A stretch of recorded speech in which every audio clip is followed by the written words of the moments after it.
চারিদিকে আগুনের পোড়াক্ষত, ছায়ের স্তূপে বিবর্ণ চারপাশ। এমন অবস্থায় এখন ইসরায়েলের জেরুজালেম শহরে টানা 30 ঘণ্টা জ্বলতে থাকা আগুনে ছারখার হয়ে গেছে অঞ্চলটির বহু বসতি। একদিনের আগুনে 5,000 একর ভূমি পুড়ে গেছে। এলমান একের পর এক দাবানলে ইসরায়েলের 20,000 একরের বেশি জমি এখন ছায়ে পরিণত হয়েছে বলে জানাচ্ছে গণমাধ্যমগুলো। একদিকে জেরুজালেমে যখন দাবানল তাণ্ডব দেখাচ্ছে, তখন ইয়েমেনে ছোড়া ব্যালিস্টিক মিসাইল আছড়ে পড়ছে গুরুত্বপূর্ণ বন্দর নগরী হাইফা শহরে। বুধবার আকস্মিক দাবানলে জ্বলে ওঠে ইসরায়েলের মধ্যাঞ্চল ইস্তাউল ফরেস্টের আগুন মুহূর্তেই ছড়িয়ে পড়ে গোটা অঞ্চলটিতে।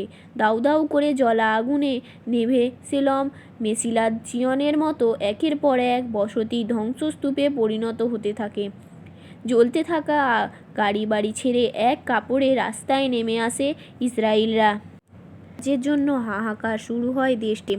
পশ্চিমা কয়েকটি দেশের তৎপরতায় 30 ঘণ্টার পর আগুনের তেজ কিছুটা কমেছে।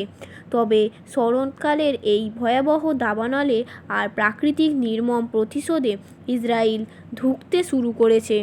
জেরুজালেমে জ্বলতে থাকা আগুন থেকে কোনো সময় আরও ভয়াবহ রূপ নিতে পারে বলে সতর্ক করেছে কর্তৃপক্ষ। যে কোনো সময়ের নোটিশে ঘরবাড়ি ছাড়তে প্রস্তুত থাকতে বলা হয়েছে বাসিন্দাদের। এমনকি গোটা শহরটি দাবানলে পুড়ে যেতে পারে বলে এমন সংখ্যাও দেখা দিয়েছে। দাবানলের ক্ষোভে ফেটে পড়ছে বাসিন্দারা।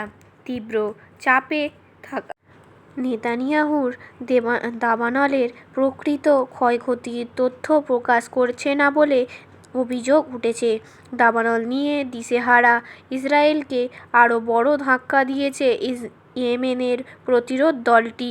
আসার সাথে সাথেই ইসরায়েল জুড়ে বেজে ওঠে সাইরেন। আগুনে দিশেহারা নেতানিয়াহুর বাহিনী হুমড়ি খেয়ে পড়ে মিসাইলের আঘাত ঠেকাতে। এই নিয়ে 1 মাসের মধ্যে ইসরায়েলে ইয়েমেনি প্রতিরোধ যোদ্ধাদের অন্তত 24টি ব্যালিস্টিক মিসাইল আছড়ে পড়েছে আগুনের তাণ্ডবে জেরুজালেমের লোকজন রাস্তায় যখন তখন হাইফায় মিসাইল হামলায় প্রাণ বাঁচাতে ইসরায়েলিরা ছুটছে নিরাপদ আশ্রয়ের সন্ধানে। যুদ্ধ, দাবানলে খাদ্য সংকট আর আন্তর্জাতিক চাপে এখন বিধ্বস্ত নেতানিয়াহুর দেশটি।